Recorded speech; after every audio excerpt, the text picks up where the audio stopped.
Welcome to Bala cars. இப்போ நீங்கள் பார்க்க போகிற கார் பார்த்தீங்கன்னா வால்சுகல்ல அம்மியோ அப்படிங்கிற கார் பற்றி தான் பார்க்க போகிறோம். வாங்க வீடியோக்குள்ளே போகலாம். அந்த கார் பார்த்தீங்கன்னா வால்சுகல்ல அம்மியோ ஆட்டோமேட்டிக் வண்டி தான். Model 2017 model. ரிஜிஸ்டர் பார்த்தீங்கன்னா 2018 தான் ரிஜிஸ்டர் பண்ணிருக்கு. வேரியன்ட் பார்த்தீங்கன்னா 1.5 ஹெச்லைன் அப்படிங்கிற வேரியன்ட் தான். ஓனர் பார்த்தீங்கன்னா ஒரு ஓனர் வரும். டீசல் வண்டி தான்.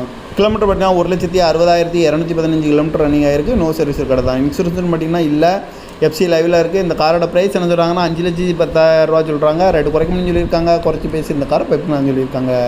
ஏசி வந்துடும், power sharing, power window, ABS, air bag 2 air bag வந்துடும், அழகு wheel, cruise control, remote lock வந்துடும், சீட் கவர்லாம் பண்ணி. டயர் பேன் பார்த்தீங்கன்னா 4 டயருமே ஒரு 40% நல்லாயிருக்கும்னு இருக்காங்க. பார்க்கிங் சென்சார் இருக்குது. ரிவர்ஸ் கேமரா வந்துடும். கார் பார்க்கணும் இடங்கன்னு பார்த்தீங்கன்னா தர்சன் கார்ஸ் ஈரோடு அப்படிங்கிற இடத்துல தான் இந்த கார் பார்க்க முடியும். TN 86C4725 அப்படிங்கிற நம்பரில் தான் அந்த கார் இருக்குது அப்படின்னு இருக்காங்க. காரோட ப்ரைஸ் என்ன சொல்கிறாங்கன்னா 5,10,000 சொல்கிறாங்க. ரேட்டு குறைக்கணும்னு சொல்லியிருக்காங்க. குறைச்சி பேசி இந்த காரை பைப்பிங் தான் சொல்லியிருக்காங்க. இந்த மாதிரி கார் வீடியோக்கெல்லாம் பாலா கார்ஸ் சேனலில் சப்ஸ்கிரைப் பண்ணி வச்சுக்கோங்க. தேங்க்யூ ஃபார் வாட்சிங்.